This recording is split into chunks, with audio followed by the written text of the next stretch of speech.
అందరికీ నమస్తే అండి. Iran and Iran versus America and Israel మధ్య జరుగుతున్న యుద్ధం అసలు కొనసాగే అవకాశం ఉందా? లేదా ముగిసే అవకాశం ఉందా? ప్రస్తుత దశ ఏమిటి? ఇది ఒకసారి మనం సింపుల్‌గా ఒక 4, 5 నిమిషాల్లో చెప్పుకుందాం. ప్రస్తుతం కాల్పుల విరమణ అమల్లో ఉంది. కానీ చిన్నపాటి ఉల్లంఘనలైతే జరుగుతున్నాయి. ఏప్రిల్ 11, 12 తేదీల్లో పాకిస్తాన్‌లోని ఇస్లామాబాద్ వేదికగా మొదటి దశలో చర్చలు జరిగాయి. దాదాపుగా 21 గంటల పాటు చర్చలు జరిగినప్పటికీ విఫలమయ్యాయి. ఒకరి షరతులు ఒకరు పూర్తిగా అంగీకరించుకోలేదు. అట్‌లీస్ట్ 1% కూడా సడలింపు ఇవ్వడానికి 2 పక్షాలు ఒప్పుకోకపోవడంతో ఎవరి దేశాలకు వాళ్ళు వెళ్ళిపోయారు. అలా చర్చలు విఫలమై వెళ్ళిపోయిన తర్వాత ఏప్రిల్ 13వ తేదీన అమెరికా నుంచి భారీగా బలగాలు, జలాంతర్గాములు, యుద్ధ నౌకలు హర్ముజ్ జలసంధి చుట్టూ చేరుకొని దాదాపుగా 10,000 మంది సైనికులతో సహా భారీ నౌకలు కూడా అక్కడికి చేరుకొని హర్ముజ్ జలసంధిని వాళ్ళ కంట్రోల్లోకి తెచ్చుకునే ప్రయత్నం చేశారు. అయితే అక్కడ సీ మైన్స్ ఉన్నాయి కాబట్టి కొంచెం ఆచితూచి వ్యవహరిస్తున్నారు. అంత దూకుడుగా వెళ్ళడం లేదు. సో మరోవైపు ఇరాన్ కూడా మీరు అలాగే ఉంటే గల్ఫ్ కంట్రీస్లో ఉన్న తీర ప్రాంతాలన్నీ మా గుప్పిట్లోకి తెచ్చుకుంటాం, మేము వాటిని ధ్వంసం చేస్తాం అనే ప్రకటన చేయడంతో అమెరికా హర్ముజ్ జలసంధి దగ్గర వాళ్ళ నౌకలను వాళ్ళ సిబ్బందిని మోహరించిందే కానీ అటాక్స్ చేయడం లేదు. వాళ్ళు కేవలం చేస్తున్నది ఏమిటంటే ఇరాన్ నుంచి వస్తున్న నౌకల్ని, ఇరాన్కు వెళ్తున్న నౌకల్ని మాత్రమే అడ్డుకుంటున్నారు. సో అక్కడ నెలకొన్న ఉద్రిక్త పరిస్థితుల దృష్ట్యా ప్రపంచవ్యాప్తంగా 800కు పైగా నౌకలు అక్కడే ఆగిపోయాయి, నిలిచిపోయాయి. సో నౌకా రవాణా ప్రస్తుతం నిలిచిపోయింది. అటు ఇరాన్కి వెళ్ళడం లేదు, రావడం లేదు, ఇతర దేశాలకు కూడా వెళ్ళడం లేదు, రావడం లేదు. అమెరికా కంట్రోల్లో ఉంది. అమెరికా అక్కడ దాడులు చేయడానికి లేదు అండ్ విడిచిపెట్టడానికి లేదు.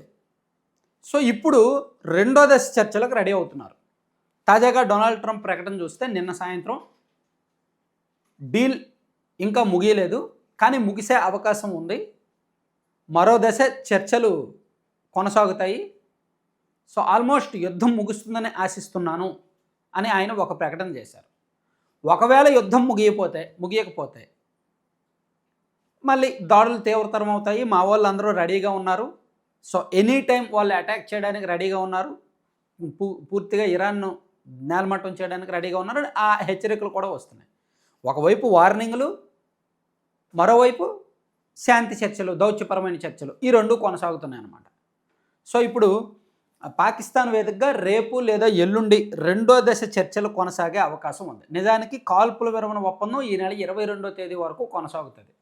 సో ఈలోగా అక్కడక్కడ చిన్నపాటి ఉల్లంఘనలు అయితే జరుగుతున్నాయి. ఇజ్రాయెల్ కంటిన్యూగా లెబనాన్ మీద అటాక్స్ చేస్తూనే ఉంది. అండ్ ఇజ్రాయెల్ వాళ్ళు లెబనాన్ మీద కూడా అటాక్స్ చేయకుండా ఒక 10 రోజుల పాటు కాల్పుల విరమణ పాటిస్తామని నిన్న హామీ ఇచ్చారు. దాంతో ఇరాన్ కూడా కాస్త మెత్తబడింది. అంటే ఇక్కడ ఇరుపక్షాలు కూడా మెత్తబడుతున్నాయి అన్నమాట. సో ఇప్పుడు తాజా పరిస్థితి ఏంటంటే అమెరికా బ్లాక్ డే ఫుల్ స్కేల్లో అమలు చేస్తోంది. 12 నౌకలు, 100 విమానాలు, 10,000కు పైగా సైన్యం హార్ముజ్ జలసంధి దగ్గర డిప్లాయ్ చేసింది. ఇరాన్ పోర్ట్స్ చుట్టూ పూర్తిగా కట్టడి చేసింది. ప్రపంచవ్యాప్తంగా కూడా ఇరాన్కు సంబంధించిన షిప్స్ని ఆపేసింది అనమాట. సో యుద్ధం ఆగలేదు, కాల్పుల విరమణ కొనసాగుతుంది, కానీ ఇరాన్ మీద ఒత్తిడి తీసుకొస్తున్నారు. అమెరికా చేస్తున్న పని అది. సో కానీ ఒకవేళ డీల్ ఫెయిల్ అయితే, ఇప్పుడు డీలు చర్చలు అన్నారు కదా, ఫెయిల్ అయితే ఫైట్ స్టార్ట్ చేయడానికి సిద్ధంగా ఉన్నారు. అయితే ఇరాన్ మీరు యుద్ధం చేస్తే మేము కూడా దానికి సిద్ధమే అనేటట్టు ప్రకటనలు ఇస్తూనే కొన్ని సడలింపులు ఏంటంటే వాళ్ళు ఇక్కడ అమెరికా ఏం చెప్తోంది, అసలు మీ దేశంలో అణు కార్యక్రమాలు చేపట్టొద్దు అని చెప్తోంది. ఇరాన్ ఏం చెప్తోంది, అది మా దేశ సార్వభౌమాధికారం, మేము చేపట్టకపోతే ఎలా, ప్రపంచంలో ఎవరి దేశాల్లో వాళ్ళు చేసుకుంటున్నారు కదా అని చెప్తోంది. అయితే మేము ఒక 20 సంవత్సరాల పాటు వాడం, 20 సంవత్సరాలు అణు కార్యక్రమాలు మేము కొనసాగిస్తాం, కానీ 20 సంవత్సరాల పాటు ఎవరి మీద ఉపయోగించం అని ఒక అణ్వాయుధాలు వాడమని ఒక ఒప్పందం చేసుకోవడానికి ఇరాన్ సిద్ధమవుతుందన్నమాట.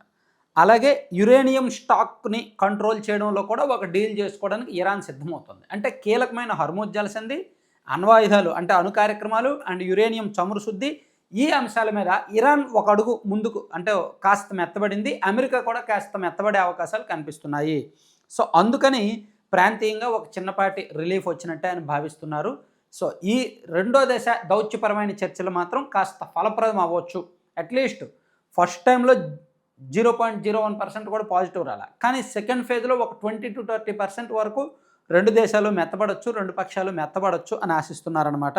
సో, అందుకు మేబీ యుద్ధం ఆగే అవకాశాలున్నాయి. ఎందుకంటే యుద్ధం కొనసాగిస్తే అమెరికాకే ఎక్కువ నష్టం అనే సంగతి తెలిసిందే. అమెరికాలో అంతర్యుద్ధం వచ్చేస్తది. అమెరికాలో ఆర్థిక మాంద్యం వచ్చేస్తది. అమెరికాలో ట్రంప్‌కి వ్యతిరేకంగా జనం రోడ్డెక్కే పరిస్థితి వస్తది. అందుకని యుద్ధం కొనసాగించడం అమెరికాకు కూడా అంత ఇష్టం లేదనమాట.